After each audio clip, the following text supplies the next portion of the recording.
Old Dirty Bastard is a name you would mention and think, why would anyone want to call themselves that? Well, the OG ODB didn't care for that, as the stories that surrounded him seemed like legends. For example, he rode in a limousine to pick up food stamps. He used just his hand to lift a burning car off a child, and he believed the government wanted to kill him.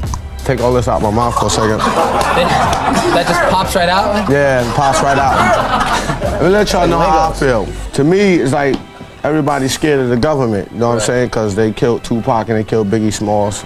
I don't care what y'all say, that's my sin. Who cares? I'm just letting y'all know, y'all can be afraid of the government all y'all want to. These stories show how fearless he is, but doesn't highlight another important thing. This man wasn't afraid to do or say anything, even insulting other rappers directly or making his son watch him get high as a child. So, here are some of ODB's most disrespectful moments that you probably didn't know about. Forcing his son to watch him get high. If there's anything parents are good at, it's hiding the fact that they're flawed. Most parents who struggled with addiction never allowed their child to see them in their most vulnerable state, which was before getting high, in the aftermath of that high. However, that wasn't the case for ODB with his children. He smoked drugs a lot with his son, now referred to as ODB Jr. So that was the last time we was in the studio and it came hit. So you actually got to hang out with ODB in the studio with the rest of Wu Tang? We was kind of hanging out. He was smoking a lot of drugs. ODB Jr. couldn't really remember a lot of memorable moments he had with his father because they didn't get to spend a lot of time together before his death. However, he remembers the incident from the last night he spent with his father. ODB asked his son to sit down and look him in the eyes as he loaded his body with drugs. So he got it, the last time he was here, he got as high as he could ever get. And how soon after that did he pass? That night. He got as high as he could ever get, and he told me to sit there and watch him, eye to eye. We did that. The plan was to get as high as possible, and that was the last time ODB ever did that, because afterwards, he died of an overdose. His son didn't have to live through seeing ODB die, but it's just how it is when you live recklessly. Storming the stage after losing the Grammys. In 1998, ODB and his fellow Wu Tang members were nominated at the Grammys for the Best Rap Album category. The group lost the category to Puff, and ODB didn't handle it well. Remember how Will Smith slapped Chris Rock at the Oscars? Well, ODB almost set the precedent for that. But instead of a slap, he gave a speech. I went and bought me an outfit today that costed a lot of money today. You know what I mean? Because I figured that Wu Tang was going to win. I don't know how y'all see it, but when it comes to the children, Wu Tang is for the children. We teach the children. You know what I mean? Puffy is good. But ODB felt like that was the best time to air his grievances and get things off his chest. He bought an expensive designer coat for the event, assuming his crew was going to win the award, but they were disappointed. And just like every other person that lost that night, it should have gone silently. ODB, however, decided to stand in for the crew and express his feelings. He claimed that Wu Tang was for the children, as he believed that they were making songs that could inspire youngsters. ODB disrespects Puff Daddy. After the stunt Old Dirty Bastard pulled at the Grammys, he went on Howard Stern's show the very next day to talk about what happened. The host asked if he pre-planned to go on stage and confront the Grammy committee if he lost the award, but he said no, as winning wasn't his only problem. Although he congratulated Puff for winning the category, he believes rap wasn't properly represented. I mean, doing what, you know, what they supposed to do as far as, you know, entertainment. Right. You know what I mean? I know what you mean. That's beautiful. Right. You know what I mean? Right. But that wasn't the first disrespectful blow he dealt Puff Daddy. On the night of the award show, he said something along the lines of Puff Daddy having potential, but Wu Tang was still number one. Puffy is good, but Wu Tang is the best. Okay? I want y'all to know that this is ODB and I love you all. Peace. It was a soft blow to Puff Daddy, as ODB masked his disapproval behind compliments. In spite of everything, Puff didn't respond to the interruption or the comments ODB made on the Howard Stern show. Was Puff Daddy undeserving of the award that night? Well, we can't say, because all the albums in the category were good. ODB could have handled the situation better, but would he still be the old dirty bastard we know if he didn't make a scene? Picking up food stamps in a limousine. When ODB isn't taking shots at rappers, he's taunting people on welfare.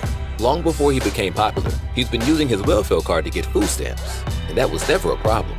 However, after becoming popular, he didn't stop using the food stamps.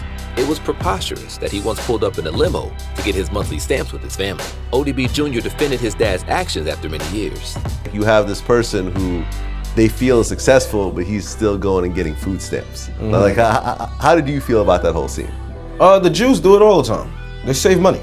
Do you remember your upbringing being rough around that time? Yeah, I mean, it's always been rough, you know?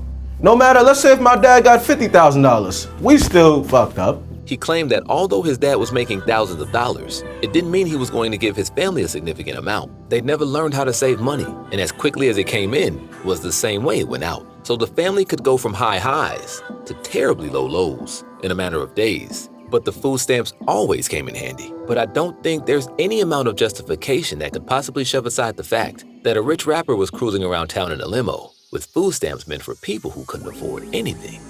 Recording at the wrong studio.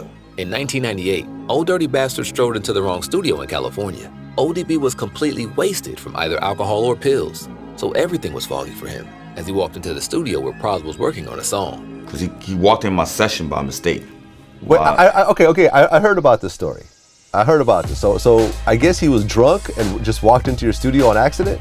I don't know if he was drunk, but I know he didn't know the state he was in. So I don't, meaning like in the USA, he thought he was in a different state. I was in California, he thought he was in New York City. When ODB entered the studio, his brain couldn't register that he wasn't around his crew in New York. He thought Pras' session was his session, which was funny, considering the structural differences between both studios. And this is where I was a little bit perturbed because that studio has an elevator. And you gotta get in the elevator to go to the studio. There's no way about it. But the studio he came in California, it was Enterprise at that time, you just walk in. Pras didn't have beef with ODB and was trying to get him out in the nicest way possible, but ODB refused. The beat Pras was rapping to was on loop in the background, and the minute Old Dirty Bastard caught it, he asked him to turn it up. Finally, he's like, yo, what's that? I'm like, oh, this is something I'm working on. What? Put it up. So the engineer turns it up a little. That shit's hot. I need to get on this. Thinking to myself. After ODB announced to Pras that he wanted to get on the song, Pras explained what was happening, but ODB went into the booth to record his vocals anyway. Pras had already planned to erase ODB's vocals, as he was rapping in a confused state, but the end result was hot, not just in the studio, but also to the public, because when it came out, it became a club sensation. So then I explained to him what was happening. He goes in the booth, lay his vocals. I'm like, yeah, I'm gonna erase this shit. It's all said and done. Shit turned out hot. We kept it. So ODB's drunk and disrespectful moment of rapping at another artist's session paid off, using a rag as protection. Some Wu Tang members like RZA also have some disrespectful stories to tell about ODB. According to RZA, ODB once had an STI, but still wanted to get it on with the girl. So when he ran out of condoms, he wrapped it in a rag and kept going. It's one that stands out. Well, when he tied the rag, he had a sexually transmitted situation, and he still wanted to do it with more girls, and he ran out of protection, and he just tied a rag around it. Now, this is more of a funny situation than a disrespectful one. While that wasn't a smart decision, it was a fast one, and it got the job done. Jacking Wyclef Jean's car. One time, the Fugees and Wu Tang were to work on the same show uptown. Wu Tang closed the show and brought almost every rival rap group together. These guys didn't hate each other, but they avoided each other. After the event, the Fugees had a small Winnebago and was getting ready to leave when they were confronted by ODB. He made his request very clear. He wanted the Winnebago and didn't mind whooping anyone around. You know what I mean? And ODB came, he was like, I love the Fugees. Right. I love the girl, but I'm gonna whip somebody ass today. I want that Winnebago. We had to take everything out of the Winnebago, and ODB took our Winnebago. Get the fuck out of here. Shit. All the way, yeah. To avoid issues of any sort, Wyclef Jean emptied the van and gave the keys to ODB. ODB already had a reputation in the industry as a crackhead, so rappers who came in contact with him avoided trouble. Needless to say, Old Dirty Bastard was an artistic genius, experimenting with fashion and lyrics. But if there's anybody in the industry with the history of acting disrespectfully, directly or indirectly, it's ODB. It's just sad he died early and didn't get to show the world how far he could push his creativity. He would have continued to create mind-blowing bangers or rap with the artists inspired by his crew. If he were still alive, which artist do you think ODB would be disrespecting now? Anyway, we've come to the end of this video. For more videos like this, hit the subscribe button and turn on the notification bell. See you in the next video.